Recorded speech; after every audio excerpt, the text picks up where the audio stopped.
What's up guys, Albayan ng Batangas at nagbabalik tayo para sa panibagong music video reaction. At ngayon bibigyan natin ng video reaction ang kanta ni Diwata na 10 Mga Daliri featuring our very own Justin De Dios. No? So syempre bago ang lahat, subscribe and follow mo. Click mo yung notification bell para update ka lagi sa na-upload nating music video reaction araw-araw. So yun, syempre, first time kong mapapakinggan to, no? So, nadaanan ko lang sa YouTube. So, sabi ko, si Justin to, di ba? So, yeah, check natin to. Diwata featuring Justin. First time kong mapapakinggan to, first time kong mapapanood, and first time ko rin na makilala si Diwata. Wala akong idea sa background ni Diwata. So, yeah. This is my first time hearing and watching the video. So, syempre, kung ayaw mo ng maraming post at may commentary galing sa akin, ilalagay ko yung link ng original video sa description. So, huwag na nating patagalin pa. Diwata, let's see. With Justin, let's go. 8, 10 mga daliri, kamay mo'y nasa na 10 mga daliri, kamay mo inasa na. 10 mga daliri, kamay mo inasa na. So parang itong 10 daliri lang yung nakita.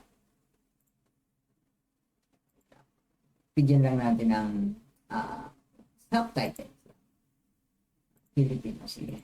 Para mas mas maintindihan natin. diri. 10 mga daliri, kamay mo'y nasa na pagdilat ko, wala ka na, hawak na ng iba.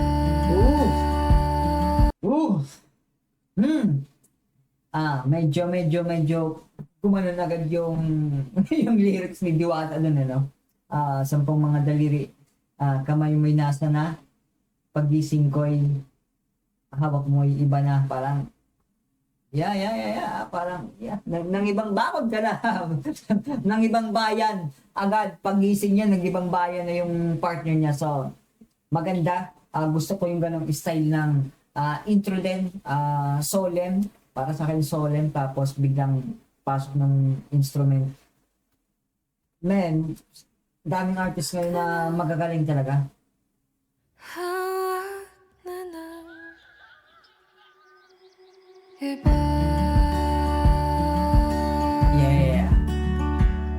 Nandito na naman, umaasang makalimutan na nakaraan. God, man, ang ganda ng boses na ito, man. Yo. Man, alam ko marami tayong Filipino artist, pero man, talagang kailangan ko silang hanapin, man. First time ko itong mapapakinggan. Nakaraan. Ang ganda ng boses. Pa rin ako, di kayang biglan kang pakawalan.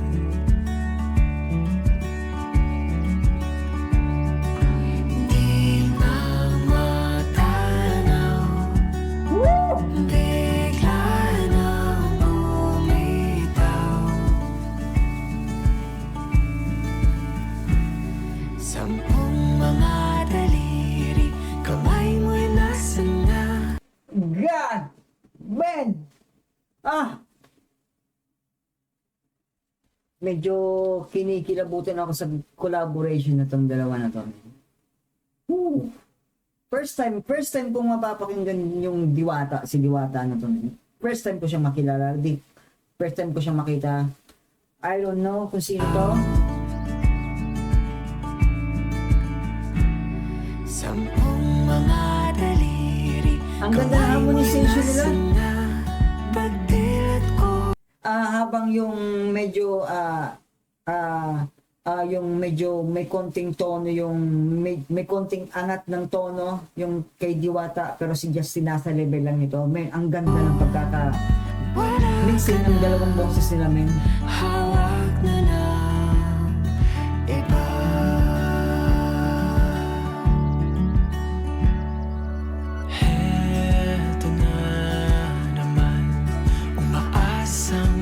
Ang ganda ng laro no? Yung sampung mga daliri. Tapos, siyempre, given na. Tapos yung pantumbang preso.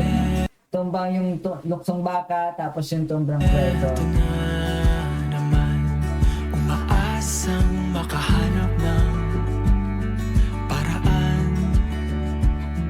Nandito ka pa rin. Yung mga ganitong boses, madalas napapakinggan ko to sa ibang bansa sa mga foreign artist Huwag ka na umasa na may babalikan.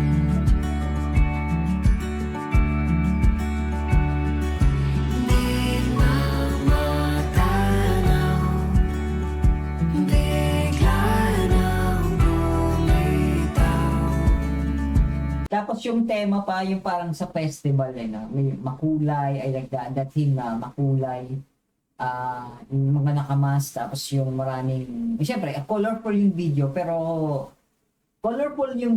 pero yung pinaka-message mismo ng song, alam mo yun, medyo, medyo sadness, para sa akin gray, parang yung mensahe ng kanta na gustong sabihin dito ni Justin, ni Diwata, yung message kasi is gray pero kinontrast yun ng parang something na happy naman yung videos.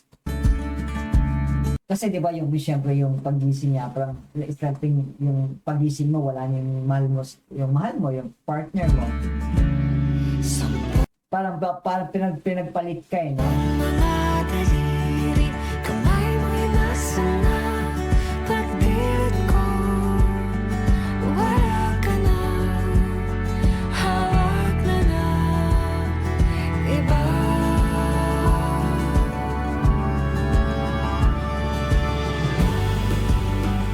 Yo. Tiis ang puso ko sa tansa iyong pagalis. Pagbilang kong sampu, kamay di na. Man, ang ganda. Wow, bakit ngayon ko lang to nakita? Kapit Bakit ngayon ko lang to nakitang collaboration sa ni Justin at iyong Diwata? pagalis.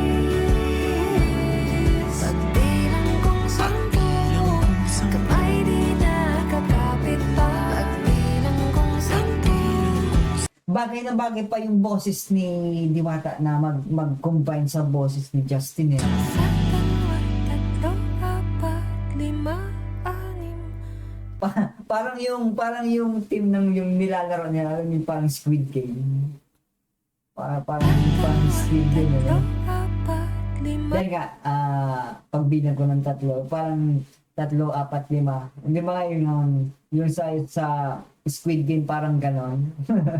Anim, pito, walo, siyam. Sampung mga daliri, Mm. kamay mo'y nasa na pagdilat ko. Wala ka na, Man, hawak na. imagine mo, man. So, sana siyempre, wag naman sana natin maranasan yung ganitong senaryo na sinasabi nila na kasama mo sa pagtulong pero paggising mo wala na. Parang ganun yung mensahe na gusto nilang sabihin. Pero, siyempre, ang masasabi ko lang siguro kung ayaw nyo na sa relasyon na nandyan kayo sa relasyon nyo ngayon, siguro sabihin nyo na lang doon sa taong mahal nyo na maging honest na lang. Kesa sa ganyan na nagkukunyari ka pa na mahal mo pa yung isang tao pero hindi na rin pala, sa totoo hindi naman pala. So, basta mo na lang siya, iiwan ng gano'n na lang. Which is, mas masakit pa yun kung susumahin. Kung sasabihin mo directly to that person na ganito yung sitwasyon natin ngayon, parang ako wala na akong mararamdaman. Like, mas okay pa yun Sa umpisa, talagang masakit yun. Pero mas masakit kasi na yung isang tao umaasa na mahal mo pero hindi na pala. Tapos pagising niya, wala ka na. Wala na yung tao. So, siyempre, mas lalo siyang masasaktan kasi hindi siya na-prepared Hindi siya naka-prepare sa posibleng maging senaryo na bigla mong pagkawala mo. So, siguro, kung talagang ayaw mo na doon sa tao na yon, maging honest ka. Kung ayaw mo na, sabihin mo na hindi mo na siya mahal, parang gano'n. Which is, ito na nga yung sinasabi na pagising niya, wala yung taong mahal niya, may hawak ka ng iba. So, yung sinasabi na, may ibang mahal ka na, may ibang taong nagmamaari ng puso mo. Hanggat maaari, habang nasa relasyon pa kayo at hindi mo na yun maramdaman, yung gaya ng naramdaman mo dati sa kanya, mas magandang sabihin mo na lang kaysa sa bigla ka na lang nawawala. Kasi mas malaki ang may dudulot pa rin sa isang tao. So,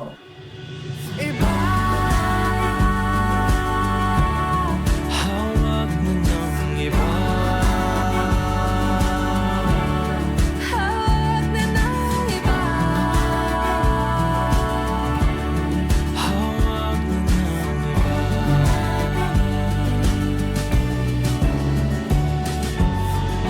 what, bro? No, bro!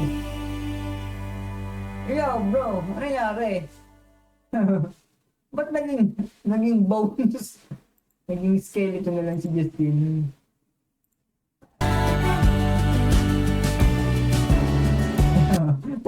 tapos yung may tumubo pa doon sa ulo niya.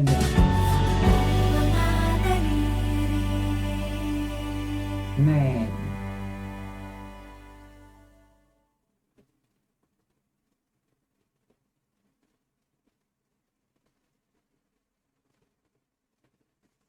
Nanalo siya sa laro.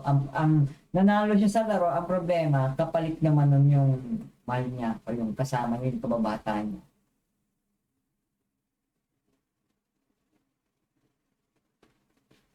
Official music video presented by Lunchbox starring Justin. Okay.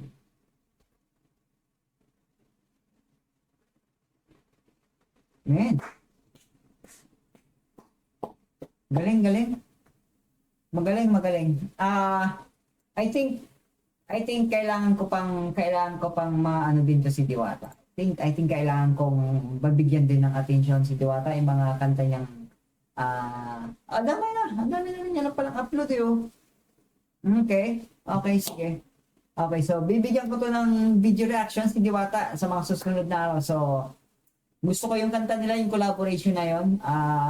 Medyo masakit sa pakiramdam, pero well, that's the reality of life. So, the next time,